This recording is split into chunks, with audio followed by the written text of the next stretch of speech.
성도 여러분, 밤새 안녕 주무셨습니까? 오늘 대한독립만세 부른 3.1절이네요. 함께 찬양드리며 하나님 예배자로 나가겠습니다. 369장 예전 찬송 487자입니다. 369장 죄짐 맡은 우리 구주 찬양드립니다.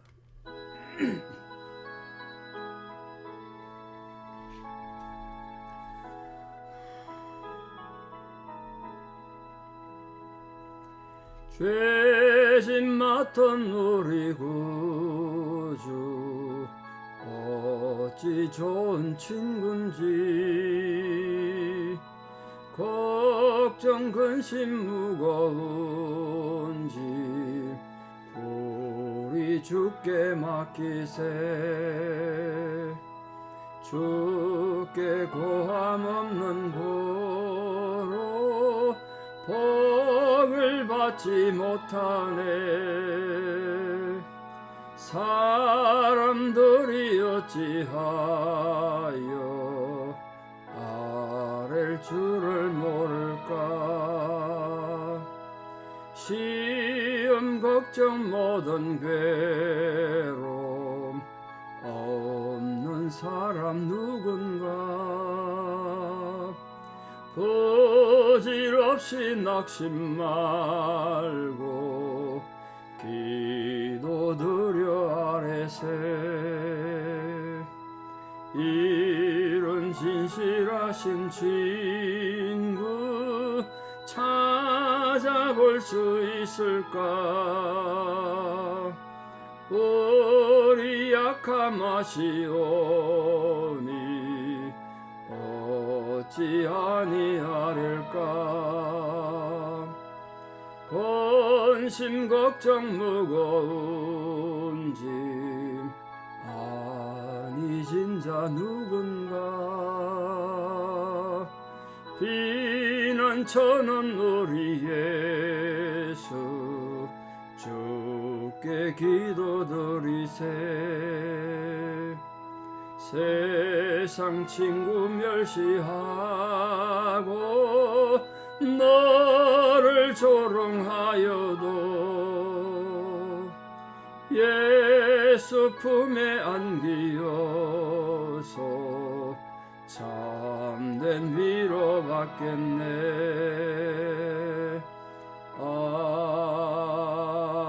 아멘.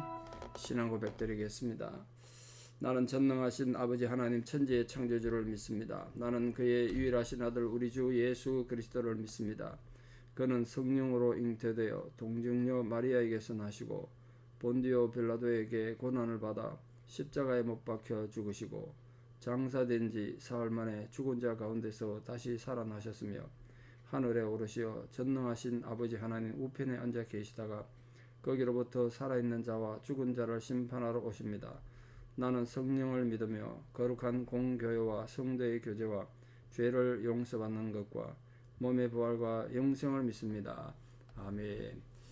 2024년 3월 1일 금요일 새벽입니다. 하나님 주신 말씀 잠언 3장 27절에서 35절입니다. 잠언 3장 27절에서 35절, 잠언 3장 27절에 35절 봉독에 올립니다. 내 손이 선을 베풀 힘이 있거든 마땅히 받을 자에게 베풀기를 아끼지 말며, 네게 있거든 이웃에게 이르기를 갔다가 다시 오라 내일 주겠노라 하지 말며, 내 이웃이 내 곁에서 평안히 살거든 그를 헤아리고 꾀하지 말며, 사람이 내게 악을 행하지 아니하였거든 까닭없이 더불어 다투지 말며, 포악한 자를 부러워하지 말며 그의 어떤 행위도 따르지 말라.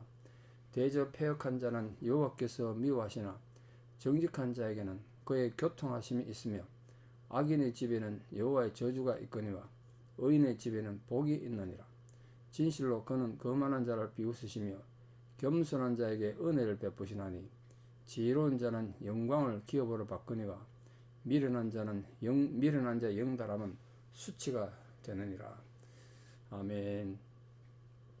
우리가 실제 생활 살아가면서 마주치는 인간관계에서 우리 지혜는 어떻게 적용될 것인가.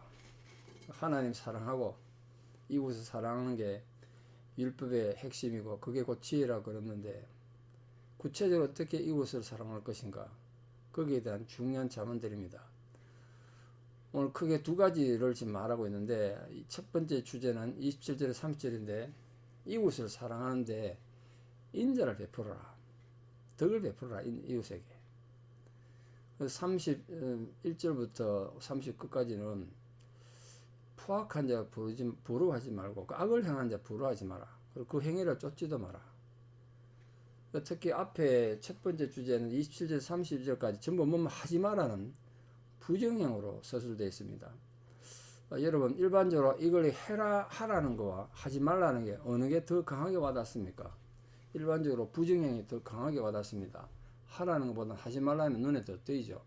그러니까 전부 하지 마라 이렇게 말씀하신 이유는 그 뒤집으면 그만큼 중요하기 때문에 하나님께서 우리에게 그렇게 당부하신 게 아닌가, 그렇게 생각합니다. 오늘 그 첫째 주제가요 27절 28절인데 가난한 이웃에 대한 이 지혜자의 삶의 여유가 있는 지혜자죠. 어떻게 행동하는 참된 지혜인가. 그러니까 자기가 능력이 있을 때, 또 도울 기회가 있을 때 선을 베푸는 걸 미루지 마라. 여러분, 선을 행하는데도 용기가 필요합니다. 남을 돕는데도 용기가 필요해요. 그 자신을 극복하고 다른 사람 눈치도 극복하고, 그래야 우리 용기 있게 남을 도울 수 있습니다. 말 한마디라도 그 남을 도울 수가 있습니다.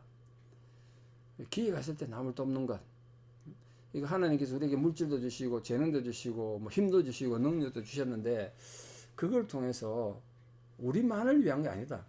항상 우리 여러분 공부를, 학생들이 공부를 하든 뭐 기술을 익히든 나만을 위해서가 아니고, 제가 학생들에게 자주 주장하는 건데, 여러분의 도움이 절실하게 필요한 결정적인 상황에서 우리 아이들에게 특히 한글 배울 때 그 한국어 하는 것이 엄청나게 도움이 될 수 있으니까 그때를 기대하며 배워라, 이렇게 이제 강조를 많이 하는데요. 지혜가 그겁니다. 우리가 하나님 지혜를 알고 지식을 해서 이론으로 아는 사람이 되는 게 아니라 결정적 상황에서 이웃을 돕기 위해서, 이웃에 도움이 필요할 때 도와주라. 그러니까 우리가 하나님을 정말 경외한다는 것, 그 하나님 경외하는 참된 지혜라는 것, 그 지혜를 배우고 이렇게 예배드리고 하는 이유는 이웃에 대한 올바른 사랑을 베풀기 위해서다. 그걸 지금 하나님 말하고 있습니다. 정말 하나님을 참되게 공경하는 참된 지혜라는 건 결국은 하나님을 경외하는 마음은 이웃 사랑과 연결되어 있는 거예요. 이웃 사랑 연결되어 있어. 그래서 사실 구제하는 것, 남을 돕는 것도 그 맥락을 따져보면 하나님에 대한 지혜에서 온다.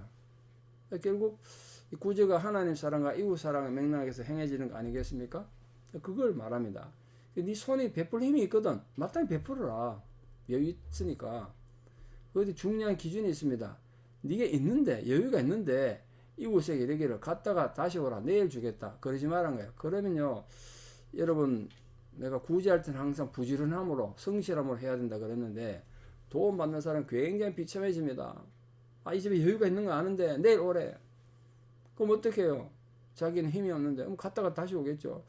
이거 그렇게 만들지 말라는 거예요, 여러분. 왜? 하나님이 그 가난한 자, 약한 자들의 그 안타까움, 억울함을 하늘 들으신다고요. 하늘 갚으시는데요. 여러분, 절대로 여러분에게 약자인 사람들한테 함부로 하지 말고, 거만하게 하지 말고, 그 마음이 다치지 않도록, 그리고 남을 도울 때 더 상대방을 배려하고 조심하셔야 돼요. 잘못하면 우리가 남을 구제하다가 다친다니까요. 제가 구제를 알게 모르게 많이 하고 있는데요, 해보는데요, 정말 걱정되는 게, 이런 구제를 하는 게 이분들에게 상처가 되면 어떡하나, 굉장히 조심스럽습니다. 굉장히 조심스러워. 우리 교회가 구제도 많이 해야 되죠. 근데 정말 오른손 하는 거 왼손이 모르게, 오른손 하는 거 왼손이 모르게 하라는 예수님 말씀이 뭐냐면요, 도움받는 자들이 비참해지지 않도록, 도움받는 자들의 그 안타까움이, 그 자존심이 상하지 않도록, 상처 주지 않도록 하라는 거예요. 몰래 하는 거야. 나도 모르게 하라는 거지. 그리고 뭐라고 했나 보세요. 네 이웃이 내 곁에 평안히 살거든. 그게 이제 가난한 자를 말하는 거예요. 가난한 자가 와서 살거든. 나그네일 수도 있고, 뭐 다른 나라에서 온 뭐 이런 여러 가지 힘든 상황에는 정치적 망명자일 수도 있고, 뭐 그런 거 아니겠습니까? 이민자일 수도 있는데, 너희 집 겉에 그늘에 살거든, 처마 밑에 살거든, 해치지 마라. 왜 여기서 와 사냐고 더러움을 버리고 막 더러움을 갖다 부으면서 쫓지 말라는 거예요. 사람이 내게 악을 행하지 않았거든. 까닭 없이 더불어 다투지 마라. 네가 좀 가졌다고 너희 집 담장 밑에 산다고 까닭 없이 가서 무시하고 다투지 마라. 적어도 그 사람이 악을 행하지 않는 한 그럼 열린 마음을 좀 살아라. 두 번째 주제입니다. 포악한 자를 부러워하지 말고 그의 어떤 행위도 따르지 마라. 이 포악한 자가 뭡니까? 폭력의 사람이라는 뜻입니다. 폭력의 사람. 근데 이때 폭력의 사람은 어떤 사람이냐면 가난한 자를 학대하고 탐욕스러운 사람을 말해요. 가난한 자를 학대하고 탐욕스러운 사람. 난폭하고 행동이 똑바르지 못한 사람이에요. 왜 폭력을 행하는 이 포악한 자를 부러워하지 마라 그랬을까요? 이 포악한 자가 폭력을 저질러서 부를 많이 축적했단 말이에요. 부자가 됐을 때. 여러분 수단과 방법을 가리지 않고 남을 사기치고 가슴에 대못을 박으면서 돈만 모아가지고 부자가 되면 되는 겁니까? 그거 안 된다는 거예요. 성도들은. 포악한 자들, 세상에 포악한 자들이 얼마나 많습니까? 남들의 지금 가슴 대못 받고 특히 지금 한국에 그 전세 사기라는 게 그 뉴스 보니까 정말 기가 막히던데 대부분 가난한 사람들이 피해 입었더라고. 이제 사회생활 시작하는 경험이 잘 없는 초년생들, 이제 또 신혼부부들 이런 사람들이 예를 들어 예컨대 이 집이 팔면 1억도 안 되는 집을 전세를 1억 5천 2억에 놓은 거예요. 이해되시죠? 1억짜리 집을 전세 2억 놨으면 이게 어떻게 되겠어요? 전세금 안 주면 돌려받을 길이 없어요. 그게 이제 전세 사기인데 그게 전세를 집을 100채 200채 자기 돈으로 사는 게 아니잖아. 전세 받은 돈으로 집 사는 거예요. 그래도 남으니까. 정말 악한 거죠. 포악한 자죠. 포악한 자. 그런 사람들 막 사형시켰으면 좋겠습니다.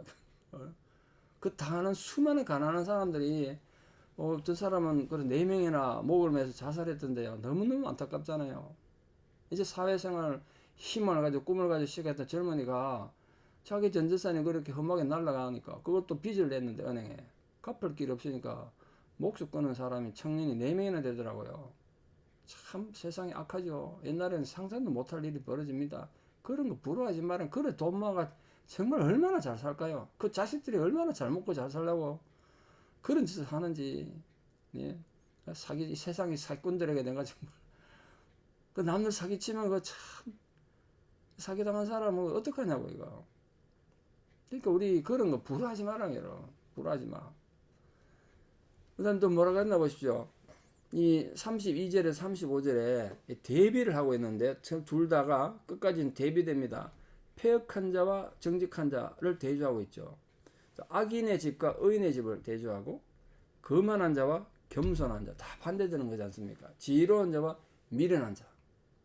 한마디로 악인과 선인을 이렇게 대조하는데 중요한 건 우리는 어디 있냐 그래요. 너는 어디 있냐는 거예요 지금. 이게 중요하죠. 그게 지혜예요. 이 갈림길이지 않습니까? 예수님께서 항상 갈림길, 복잡한 게 아니라 그렇지 않습니까? 넓은 길과 좁은 길 중에 어느 길을 걸어갈 것인가? 선택의 문제예요. 32절을 보시면 대저 패역한 자는 여호와께서 미워하신대요. 패역한 자는 미워하셔. 이 패역한다는 뜻이 뭐냐면 의로운 길에서 돌아선 자예요. 율법을 만들어 어기는 자를 말해요. 그러니까 의의 길을 추구하는 정직한 자와 반대되는 거지 않습니까? 그러니까 세상에서 번영하고 세상에서 꼭 성공하는 게 하나님 은총이 아닐 수도 있다. 그러니까 이런 부귀영화 이게 하나님 은총이 아닐 수도 있다니까요. 패역한 자면서도 세상에는 잘 살 수 있잖아요. 그걸 말하는 거예요. 패역한 자가 일시적 형통을 누리니까. 그러니까 우리 성도들님들은 패역한 자들이 일시적으로 형통 누리는 거 절대 부러워하면 안 된다. 왜? 여호와가 미워하시니까. 하나님 미워하시면 인생 끝난 거 아니겠습니까? 반면에 정직한 자는 뭐가 있다가 교통하심이 있다. 이 교통하심이 있다. 그거 왜 복이냐? 여러분 패역한 자는 여호와께서 미워하시면 정직한 자는 하나님이 사랑하신다든 이런 말이 있는데 왜 교통이라는 표현을 썼을까요? 교통이라는 단어의 의미가 중요합니다. 그게 원어대로 하면 가족이 된다는 뜻입니다. 가족. 그래야 번역돼. 그 번역이 잘못된 거예요. 가족끼리 교제를 말하는 교통이라는 뜻인데 그냥 친구가 아니고 가족인 가족. 그러니까 패역한 자들은 하나님께서 미워하시지만 정직한 자는 하나님께서 가족처럼 대하신다. 가족처럼 대우하신다는 거예요. 이게 얼마나 큰 복입니까? 하나님께서 다른 사람들에게 다 숨기는 비밀을 가족이니까 알려도 주고 보호해 준다는 거 아니겠어요? 그러니까 우리 마음이 정직한 자들은 사방으로 우기 쌓임을 당하여도 답답하지 않고 외롭지 않다는 거예요. 바울이 고린도서에서 말했지 않습니까? 그래서 33절에 악인의 집에는, 이 악인의 집도 이제 악인의 삶을 살면서 뭐 부귀영화를 누리나 봐요. 그런데 거기에 뭐가 있다고? 여호와의 저주가 있다. 여호와의 저주가 있어. 근데 의인의 집은 가난해. 막 병들고 아파. 자식들도 힘들어. 그렇지만 이 집에는 복이 있다. 하나님 함께하는 복. 하나님 인정하시는 복.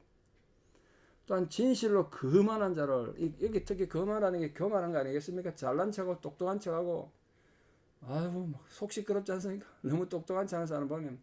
근데 하나님께서 비웃으신대요. 하늘에 계신 자가 비웃으시며.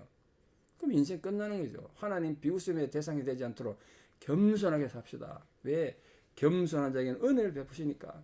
부디 하나님께서 은혜를 베푸시는 겸손한 자로 사셔야지, 하나님이 비웃으시는 거만한 자는 절대로 안 되기를 바랍니다. 저도 노력할 테니까 여러분 노력하세요.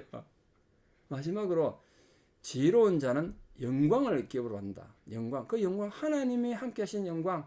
그게 기업이야. 내가 지금 세상에서 좀 경제적으로 어렵고 육신적으로 좀 고통을 당해도 하나님의 지혜를 아는 자들은 하나님의 영광을 받지만, 미련한 자의 영달, 그 미련한 자의 잘 되는 거, 부귀영화, 영달은 세상의 성공을 말하는 거 아닙니까? 그 영달은 어떻게 된다고? 결국은 수치가 되더라. 수치가. 한때 잘 나가도 뭐 정치인들이 과거에 뭐 잘못한 걸 밝혀져 가지고 감옥 간 사람 요즘 부지기 수던데 보니까 영달이 수치가 되더라. 수치가 돼. 어떤 상황에서도 하나님의 돌보심으로 이렇게 수치당하지 않도록 오늘 두 가지를 말씀드렸습니다. 가난하고 고통받는 자들에게 이웃 사랑을 어떻게 할 것인가, 이 문제와 또 세상을 어떤 방식으로 살 것인가, 이 두 가지 부분을 지금 대비했지 않습니까? 그러니까 악인과 선인의 삶을 대비했는데, 부디 우리 사는 모든 성도님들은 악인의 삶을 부러워하지 말고 악인의 삶을 떠나서 의인의 삶을 사심으로써 하나님이 인정하시고 하나님이 돌보시고 하나님이 자신의 가족으로 삼아주시는 감동이 있기를 진심으로 축원합니다. 기도드리겠습니다. 아버지 하나님, 은혜와 사랑을 감사합니다. 우리가 세상을 살아가는데 우리 혼자 살 수가 없습니다. 많은 이웃을 만날 텐데, 그때 가난하고 굶주린 이웃을 만났을 때 우리가 도울 형편이 있으면 기꺼이 도울 수 있는 자들 되기를 바랍니다. 손을 내밀어 그들과 함께 나누고 우리 마음을 열어서 그들을 품을 수 있으며 우리 곡간을 흘러서 그들의 줄인 배를 채울 수 있는 그런 하나님 백성 되기 원합니다. 우리가 가지고 여유가 있다고 가난한 자들을 무시하거나 그 가난한 자들을 부끄럽게 만들지 않도록 우리 오른손이 하는 것 왼손이 모르도록 그렇게 하는 자들 되게 도와주시옵소서. 또한 특별히 세상에는 의인의 삶과 악인의 삶이 있다고 오늘 하나님께서 다양한 비유를 하셨는데, 부디 사람 모든 성도님들 악인의 삶의 한계와 악인의 삶을 하나님이 비우셨다는 걸 알고 힘들고 어렵지만 의인의 삶을 살아가서 하나님이 함께 하시고 하나님이 가족처럼 여겨주시는 감동을 누리고 기쁨 속에 살아가는 은혜가 있게 하여 주시옵소서. 이제는 우리 주 예수 그리스도의 은혜와 하나님 아버지의 만극하신 사랑과 성령님의 위로 교통 역사하심이 하나님의 의를 알아서 이웃을 베풀고 또 하나님 앞에 의인의 삶을 살아가기 결단하는 사랑하는 성도님들의 위대한 신앙의 고백 위에 또 우리 사랑하는 모든 자녀들의 삶과 또 지금도 병상에서 하나님 위로를 구하고 또 오래된 노안으로 고생하신 성도님들, 또 새롭게 투병 중인 여러 성도님들, 그 힘겨운 상황 위에 이제부터 영원토록 함께 하시옵기를 간절히 축원합니다. 아멘. 내일부터 토요일입니다. 우리 교회에 나오셔서 함께 예배드리고 또 교회도 돌보시고 챙겨하도록 하겠습니다. 감사합니다.